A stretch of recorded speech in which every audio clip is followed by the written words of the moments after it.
চলুন, অনেক যুবক ছেলে আছে, ওদের জন্য আজ হবে 5 টাকার ভালোবাসা গোলাপ ফুল চলবে একটু পরে 143 দিয়ে শুরু, অসুবিধা নেই। আগে একটু মুরব্বীদের হয়ে যাক। লক্ষ্য করলে দেখতে পাওয়া যায় আমার ও ছেলেরা, ও নওজোয়ান যুবকেরা, কোরআন শরীফে আমার আল্লাহ যে রোগগুলোর কথা বলেছেন তার মধ্যে একটি রোগ হলো, আমার আল্লাহর কোরআন জানিয়ে দিয়েছেন ওয়াবিল ওয়ালিদাইনি ইহসানা, তোমরা তোমাদের বাপ মায়ের সাথে খবরদার অসৎ আচরণ করো না। বাপ মা মানে আব্বা মা, বুড়ো বুড়ি নয়, আব্বা মা, তোমরা তাদের সাথে অসৎ আচরণ করো না, সদা সর্বদা ভালো ব্যবহার করো, খবরদার খারাপ ব্যবহার করো না। কিন্তু বুকে হাত দিয়ে দেখুন, আমরা জলসায় আসলে হাতে হাত দিয়ে মোসাফা করে বলে সাদ্দাম হোসেন, তোমার আব্বা আমজাদ হোসেন, তার খুব ফ্যান, আমরা পরে আছি ছেঁড়া জিন্সের প্যান্ট, অথচ লক্ষ্য করলে দেখতে পাওয়া যায় আমরা তোমার ওয়াজ খুব শুনি, ইউটিউবে রাত্রে করে শুনি, আমার জন্য দোয়া করবেন। কিন্তু আমার বক্তব্য, ও ছেলেরা, সাদ্দাম হোসেনের কাছ থেকে তুমি দোয়া চাইছো, কিন্তু তোমার গর্ভধারিণী মা, জন্মদাতা বাপ, তার পায়ের ধারে বসে কবে সালামটা করেছো বলো? এই আজকে সভা হচ্ছে, এমন এমন বাড়ি আছে 10 কেজি গোশ রান্না হয়েছে না হয়নি, চেয়ার টেবিলে খাওয়াচ্ছে, যেন মনে কর 42 হচ্ছে, চেয়ার টেবিলে খাওয়া, আর বিড়ি টানা, খৈনি খাওয়া, সিগারেট খাওয়া, কারোর কিছু বলতে হয় না। কিন্তু ভালো করে জিজ্ঞাসা করো, বাপের ভাত দাও, বলে হুজুর আমার বউর সাথে আমার হয় না,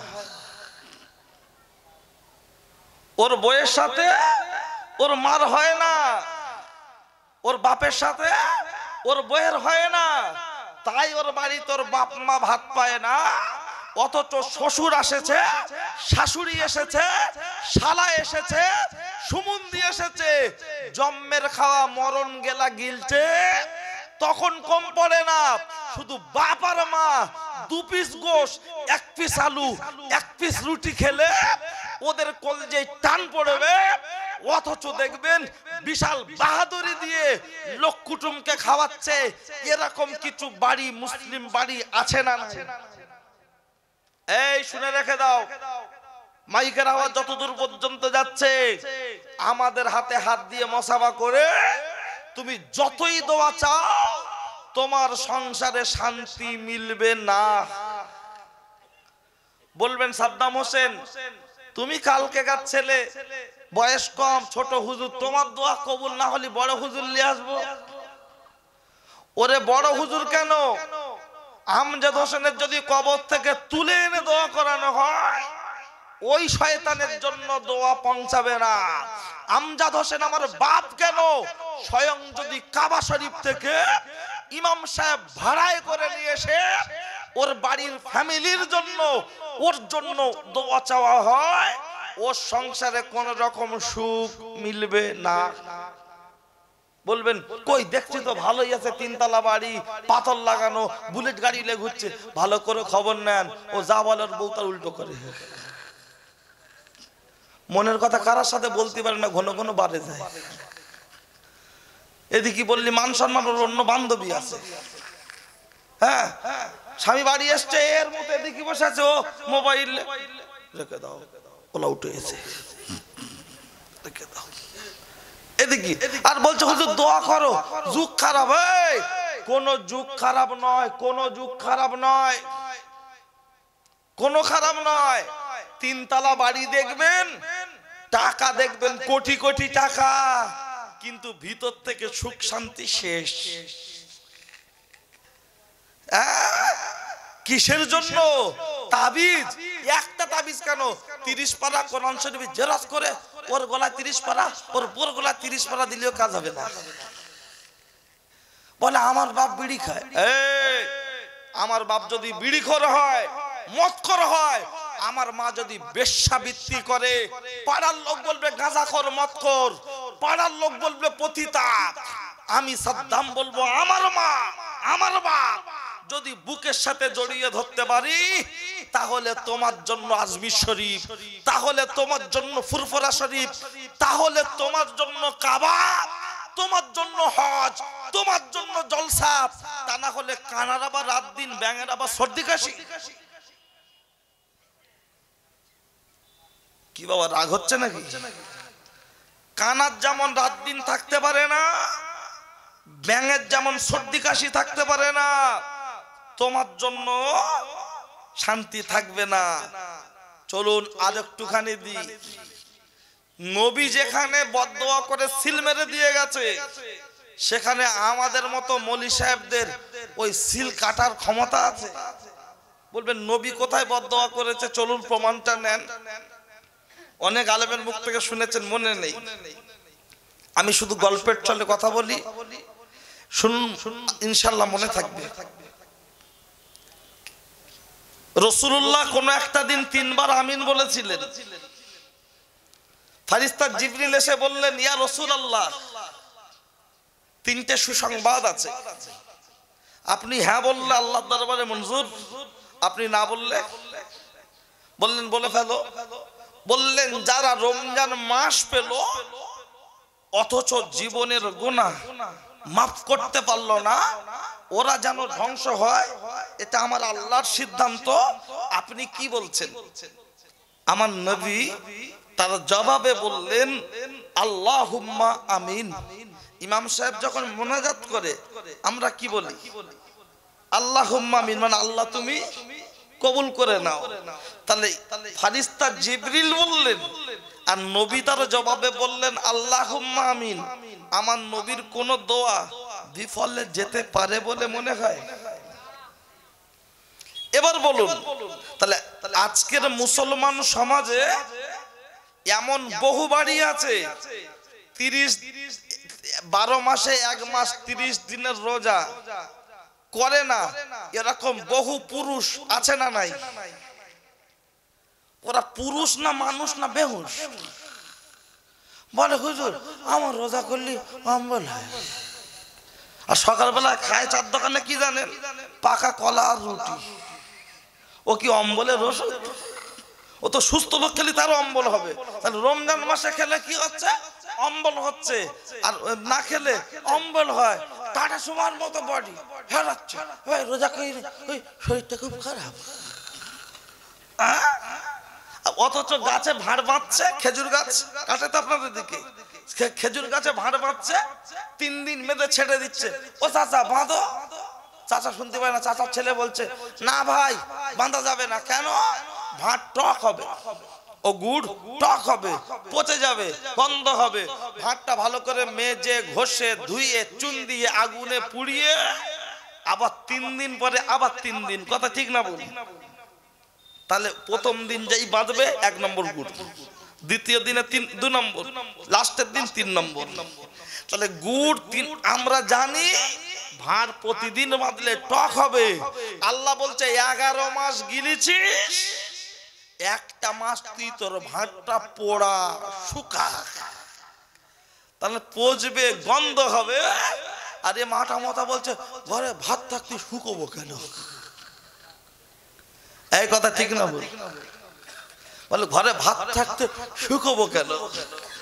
যত লোকের পায়খানার সমস্যা আছে, যত লোকের, যারা রোজাদার জিজ্ঞাসা করুন 11 মাসের থেকে রমজান মাসে পায়খানা ভালো হয় না খারাপ হয়? একবার হবে, কোন দিন 2 বার হবে, যেন মনে হবে পুরো সিজনের শেষ কাজ হচ্ছে। কথা ঠিক না বলি? কোন ওষুধ লাগবে না ইনশাআল্লাহ। আর যে ঈদ হয়ে গেল পরের দিন থেকে বলছে 2 দিন পায়খানা ঢোকাও, ডাল খোলা, হ্যাঁ গরম পানি দে, তারপরে পায়খানা। আর রমজান মাসে ইনশাআল্লাহ যত মানুষ যত ওষুধ খায়, রমজান মাসে ঔষধ তুলনামূলক কম লাগে, মানুষ সুস্থ থাকে। কথা ঠিক না ভুল? চলুন আবার একটা আমিন বলেছি, দ্বিতীয় আরেকটা আমিন। ইয়া রাসূলুল্লাহ, যারা আপনার নাম শুনলো অথচ দরুদ পড়লো না, দরুদ মানে সাল্লাল্লাহু আলাইহি ওয়াসাল্লাম, এইটা যারা পড়লো না, দরুদ পড়লো না, তারা যেন ধ্বংস হয়, এটা আমার আল্লাহর সিদ্ধান্ত। আপনি কি বলছেন? আমার নবী তার জবাবে বললেন আল্লাহুম্মা আমিন। আল্লাহ তুমি কবুল করে নাও।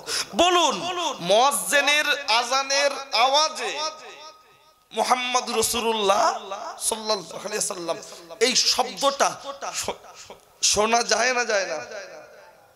কিন্তু কটা মানুষ আমরা আযানের জবাব যাই দি নাই দি, কিন্তু এই রাসূলের নামটা শোনার সাথে সাথে মুয়াজ্জিনের আযানে হোক আর নামাজের ইকামতে তাকবীরে হোক, কোন আলেমের বক্তব্য ইউটিউবে চ্যানেলে চলুক আর মোবাইলে চলুক, যখনই মুহাম্মদ শুনলাম অন্তত সাল্লাল্লাহু আলাইহি ওয়াসাল্লাম বলার দরকার আছে না না?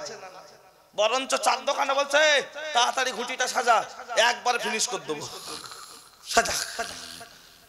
মারলে ঘুরছে এরকম গোল মতো, কি বলে এসটাই, ও মারলে ঘুরছে ফিনিশ করে দেবে। ও জিজ্ঞাসা করো টুপি আছে, বললেন না, টুপি পকেটে এসটাই আছে, দুটো আমিন। নবী দুই জায়গায় বদদোয়া করলেন।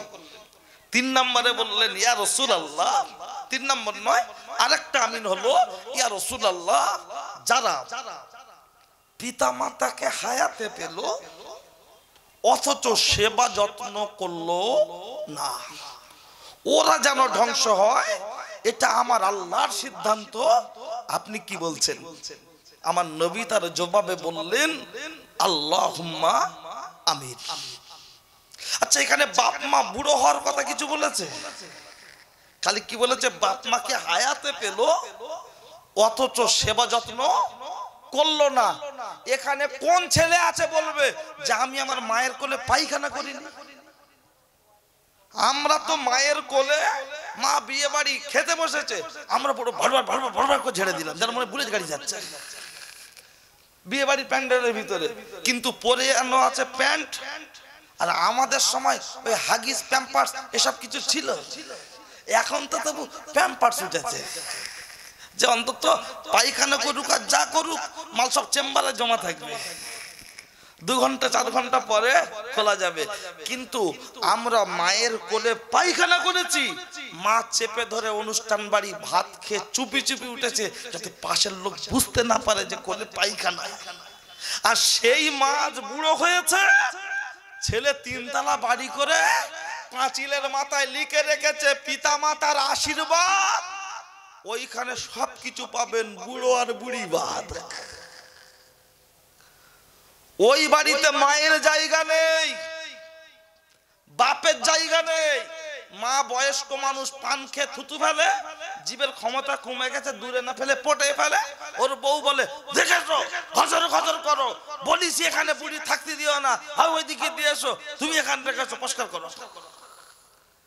আর আমার মতো রাম ছাগল একবারও বলতে পারলাম না এই ওটা আমার মা, একটা কথা নয়। অন্য সময় বাড়ি এসে বলছে কি তরকারি, বলছে পুঁই শাক, বলছে চালাও হাইব্রিড ঘুষি, গুপ ঘাপ পুঁই শাক খাওয়া যায়? তাহলে পুঁই শাকের তরকারি খাওয়া যায় না, তখন তুমি হাইব্রিড দিচ্ছ। আর যখন তোমার মায়ের বিরুদ্ধে কথা বলে তোমার মাকে বারান্দা থেকে নামিয়ে বাঁশতলায় ঘরে দিতে বলছে, তখন তোমারে সচিনের ব্যাট ছিল না হাতে, একটা ছক্কা ঝাড়ি না ঝাড়তে পারবে না। কারণ হলো শ্বশুর আব্বার বড় ছেলে,